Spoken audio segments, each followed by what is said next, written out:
Are you wanting a kickstart on your business and you want to learn how to be the go-to professional in your industry? Well, guess what? I've got a challenge for you. It's 5 days of coaching. It's brand new.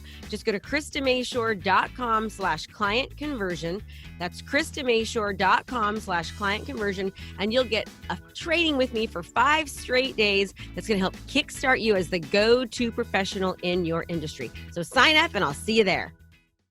Hi, everyone. Are you ready to be fired up? Because I sure am. I have got Stacy Tuschl with me. She is a business coach as well as an author, and she's been actually doing business out of her parents' backyard since she was 18 years old. So I'll let her tell you more about her story, but welcome to the, she's also a podcaster as well. We'll learn about that. Thank you so much for being here, and I just look forward to hearing so much about you, Stacy. Hi, Krista. Thanks for having me. I'm excited to be here too. Yeah, so tell us a little bit about your story. I want to hear. Yeah, so I actually grew up in an entrepreneurial family. My parents and grandparents all worked in a family business. We are excavators here in Wisconsin. We dig basements for houses. So I grew up in the construction space with my family. And right at 18, I was about to go to college, get a degree, get a regular 9-to-5 job, but I was really passionate about dancing. So at that same time, I decided I'm going to announce a competitive middle school dance team. It'll be free for fun. I passed flyers around the community, and I had 17 kids start that summer in my parents' backyard. Fast forward 3 years later, I had 100 kids coming to my parents' backyard to learn dance lessons. So that backyard story is now 18 years old, and I have been running 2 performing arts academies here in Milwaukee. So every week we have about 1,000 kids walk through our door, taking all different types of dance and music.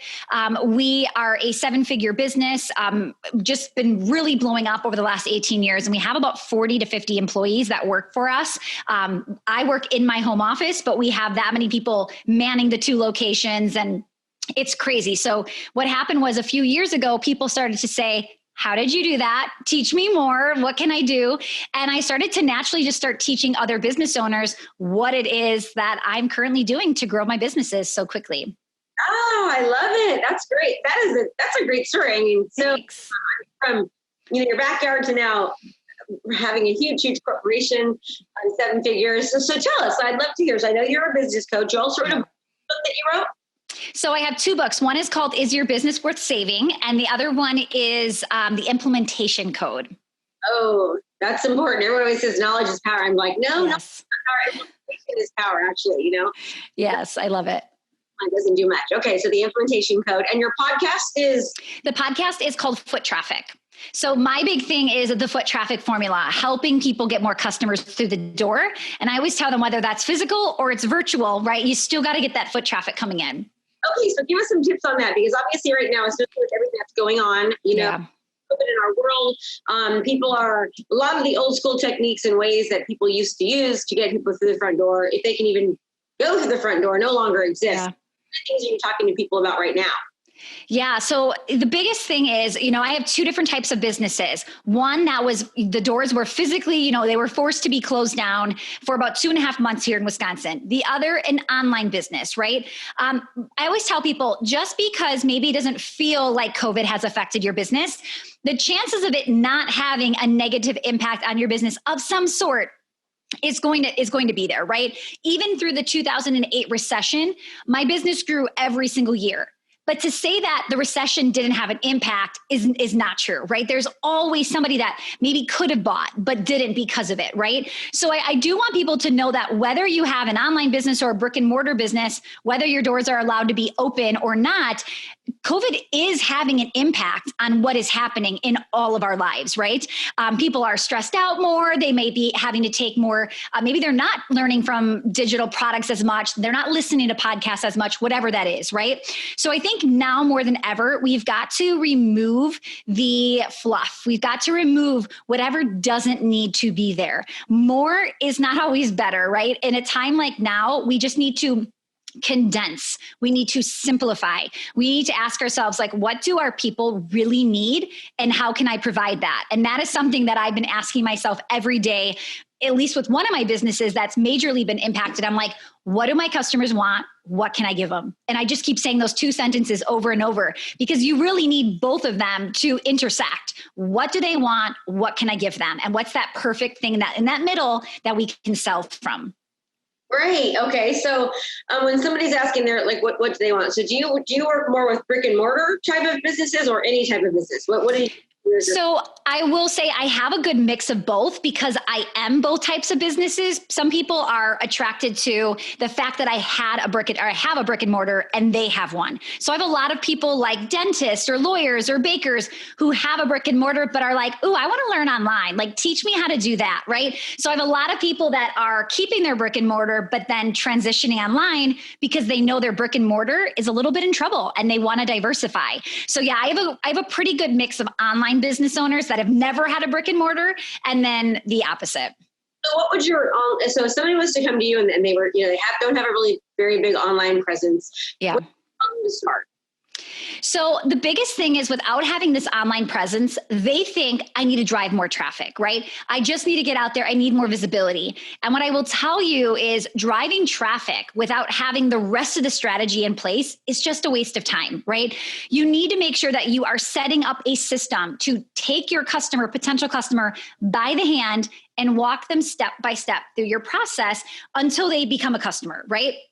And that's one of the biggest things that I teach is, how did I pull myself my business and not have to work in the building? And it's through systems and automation, right? So we want to try to experiment in the beginning. You have to do manual things, right? You may send a DM that's you and somebody really talking back and forth, or you commenting on somebody's post. And pretty soon, all of this manual work, you'll start to see patterns. You'll start to see frequently asked questions. You'll start to see frequent objections. And the question is, how do we take that manual information and turn it into automation where, sales funnels come into play and systems within the DMs and what that looks like. So I'm a big, don't wing it. Like, let's figure out what the system is. Let's document it for the rest of the people on our team so we can continue to expand and teach and train. Does that make sense?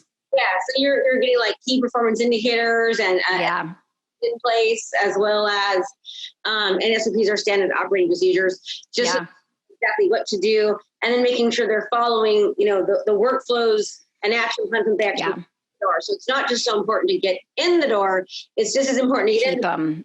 Yes. How do you then continue to, because nurturing obviously is so important. Absolutely. And one of the things too that I always say to my team is, ask all the questions you want, but never ask it twice. If we ask it twice, it means that the system it's not there, or it's not easily accessible, or we're not using the right keywords for people to find it.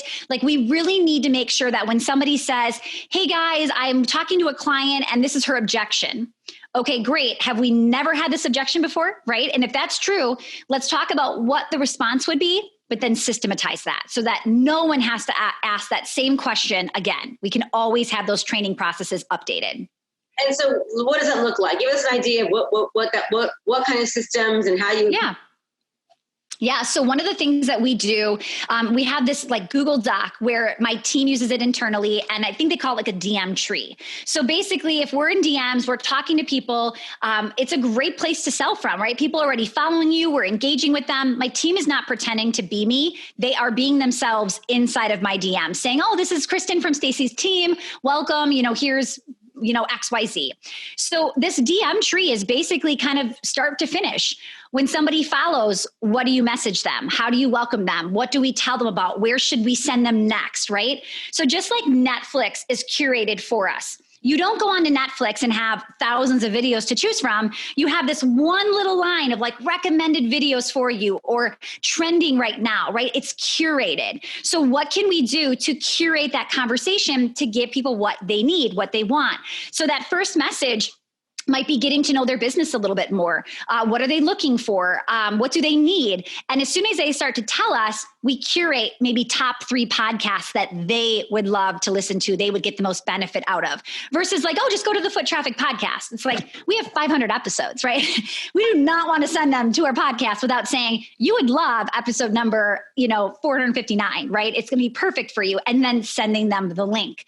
So we're walking through with potential clients to really make sure they feel nurtured, they feel cared for, they feel like we're not just like immediately going for a pitch, but we're actually trying to help them and figure out if we're a good fit to work together.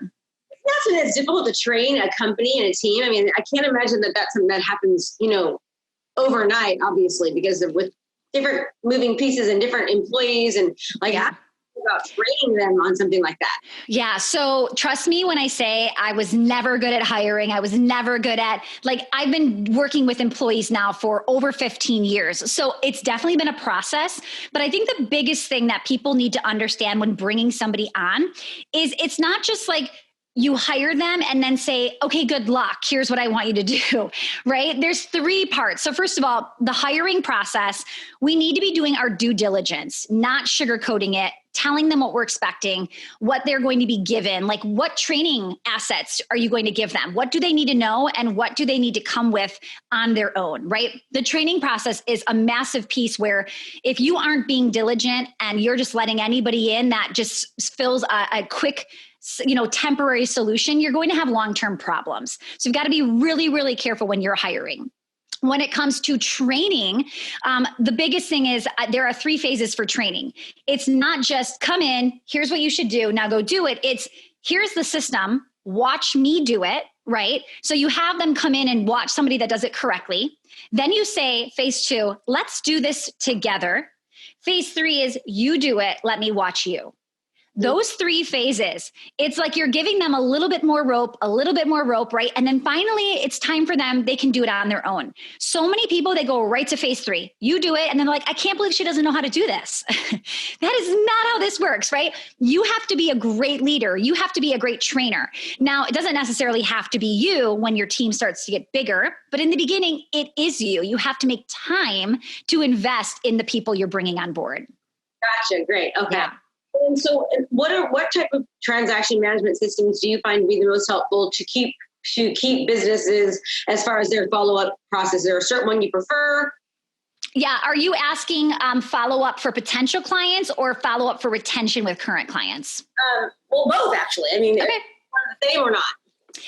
Okay, so they're a little bit differently. So we're at least for us. So, and I'm so glad you say both because they're both important, right? I can't stand when people wine and dine you in the beginning and then they're like, perfect, we got her, she's in, see you later, right? They need to feel like they're loved on even more when they become a client, not like you did this great job in the beginning and then all of a sudden you set the expectation and they've immediately dropped it. So in the beginning, when we're working with potential clients, really hot leads, people that have, messaged us and said, I love your podcast. I can't wait to work with Stacy. It's on my vision board one day, right? A lot of times in the DMs, people just go like, oh, thanks so much. And that's it. With us, we're making notes of this. We're following up with people. Hey, you mentioned you wanted to join this program. It's been 30 days. It's been, 3 months. Where are you at? What's your progress? What's happening, right? So what we're doing specifically is, we're actually using Trello to keep and pay attention to, it's just easier and more visual in Trello of our really hot leads, our kind of like lukewarm leads, right? And then these are the cold people. They haven't been engaged. They're not responding. They're not booking a call, things like that. So we do it in Trello, can easily move people from hot to cold to wherever they need to go. When they get into our program, we actually use a software called Monday.com. That is just our project management software. And everybody that joins one of our programs is now a little board inside of one of our project management software. So what's nice about that is every time we reach out, every time we connect with them, every time we have a call or a coaching session and they bring something up, we can throw that in their file. So everybody has a file, whether it's a potential client or a current client. And then even a past client, we are following up with like the hot leads, the dream clients we want to get back. Every 30 days, we're asking our team, how do we reach out? How do we continue to follow up? how do we make sure that they made the right decision leaving us and they're not having second thoughts, but they feel maybe not welcome back or they don't know if they could come back. But if we keep that door open, it's a lot easier for somebody to say, you know what, you're giving me more attention than the program that I'm in right now. And I'm not even paying you, right? And they will literally come back to us after a few months of maybe trying something new. Yeah. So you're saying once they leave, you have a certain schedule to call people and checking in. Now, is that a person, email, or both?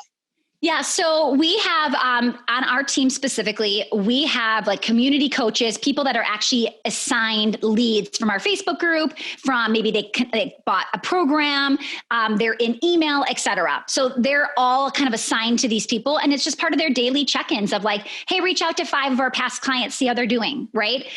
People are shocked when we're like, hey, how's it going? It's been 30 days since I haven't been in the program. Like, what are you up to? How is this going? Or how's that going? And that kind of customer service, when people are no longer clients, can really wow and help retain. Just because somebody leaves you doesn't mean that they're leaving you forever. People can come back. And I think a lot of people don't realize that. Yeah, I think you're right. People that leave need to have the door. They need to know the door. Yeah. To be able to yeah. Well, and we see this in our dance studio too. You know, people will come to us. We've set the tone. They kind of think this is what every studio's like, right? Like I'm getting this everywhere. I'm going to go try this studio. And then they'll switch and they'll leave and they realize, oh, wow, not every studio is the same. And I was getting a little bit more over here. And when we always say like, you're always welcome back, right? We want them to know the door is open. They will actually come back and say, wow, we had no idea how good we had it, right? We had no idea the level that you guys provided, and we're excited to come back here, right? We want our customers to know that's an option. Yes. Yeah. Awesome. I love your name, your Foot Traffic, the name of your Thanks. podcast is such a great name, by the way. Thank you.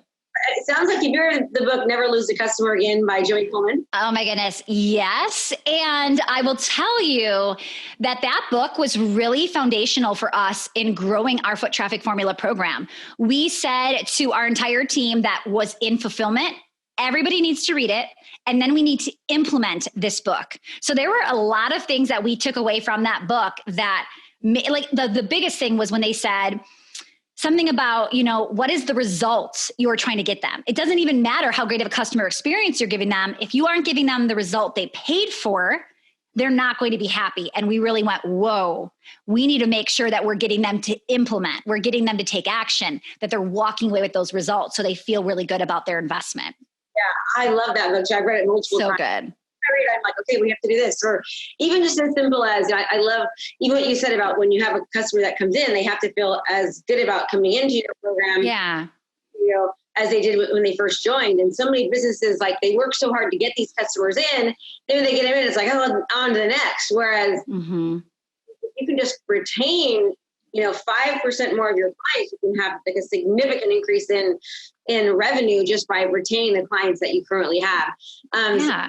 Like giving gifts or just making them feel special, after they've already joined. It's so important. So I'm listening to you go, oh, she's read that book. For sure. Well, and I could not agree more with you. And one of the things, what's interesting is I just said we hired a new person to come onto our team who is like in development. Like she is here to make our program as good as possible. And I said, you know what? I want you to read this book. We read it last year as a team. Read this book. And then I said to her, take notes of almost like checklists of things that we should revisit every year from that book. When he says do X, Y, Z, like, let's just recap. Are we still doing those things? Could we enhance it? Right? So we're literally making like a 1-page, 10 questions or 20 questions to prompt us every year to say, how do we make this better? How do we get them better results? And so on.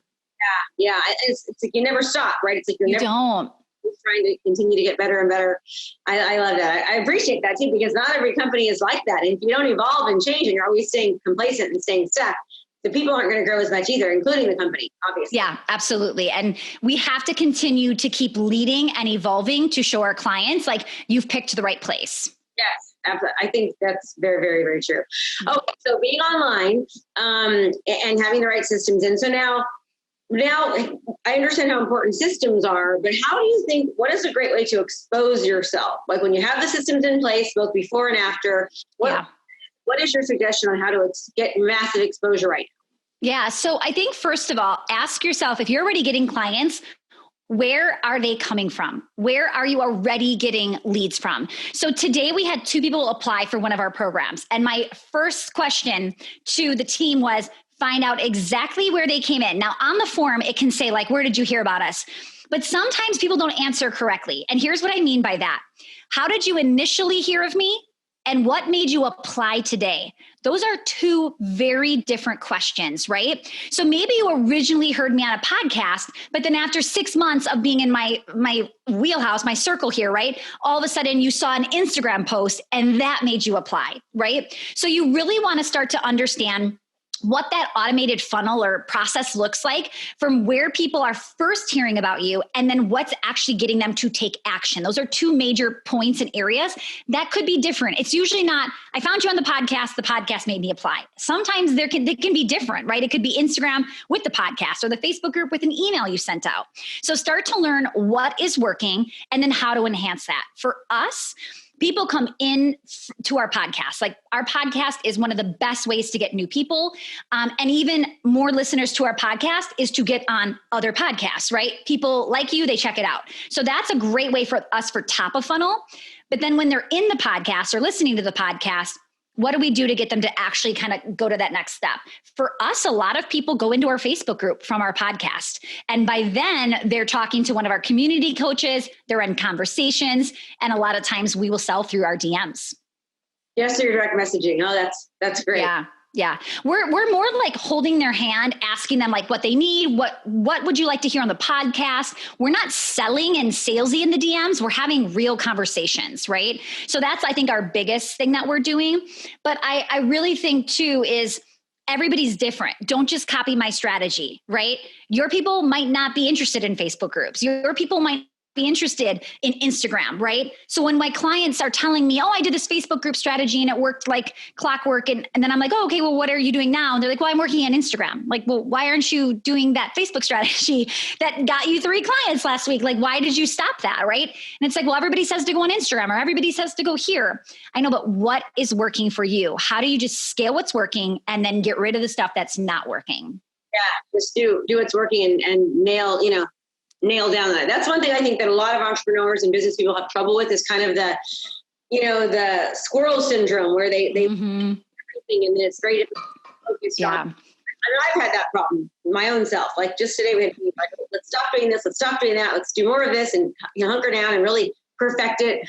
My goal for the next year is just refinement. It's like, how do I I already have it? How do I make it better and better and just really hunker without adding more stuff? You know, and I admire you so much for just saying refining. We've already got something that's working. We just need to refine. A lot of people, they get bored in refinement. They either want to create, right? Add something new, try something new. A lot of people don't want to stay in that refining stage because it can feel boring, right? But the results are not boring. The results are exactly what you're looking for by the end of the year. So I love that that is one of your goals. Yeah. Yes. Thank you. Limitations. One of them is doing too many things all at one time.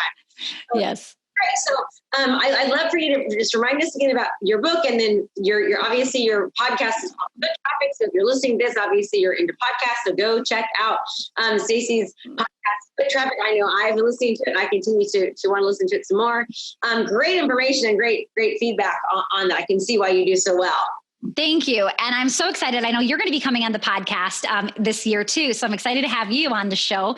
But yeah, anywhere in social media, you can find me at Stacy Tuschl. The book, The Implementation Code, you can go get it for free. Just pay for the shipping at implementationcode.co/free book. And it's just a great way to, like you said, take action, to implement, because that's what's going to make a difference for you in the next year. Great title, by the way, The Implementation Code. Thank you. Good. Like totally makes you just want to go buy it right now. Thanks, Krista. Okay, well, Stacy, thank you so much for being here. And I always like everyone to just kind of leave with one piece of advice that, whether it's business or personal, what would the one piece of advice be that you can give the listeners to kind of help them just in any aspect of their life? Yeah, I thank you. I would say the biggest thing is that simplifying, right? It's not about what else can I add this year? It's what else can I zone in on? What am I doing that is working? What am I doing? And sometimes we don't know. Sometimes there's not a lot of things working, right? Sometimes our business gets flipped upside down. And the question is, but what do I think is going to work the best? And how do I lean in, right? How do I refine, like you mentioned? I think that's such a great strategy. We all need to be thinking about this year is just finding what's working and then scaling that. So now that you've said this, you got me into another question. So like you said, doesn't know what's working. So if they don't know what's working, how do they start, right? I think a lot of businesses right now are just like, what the heck do I do? Totally. I used to do all the marketing I used to do doesn't exist anymore. I just can't do those types of things. So where would they start?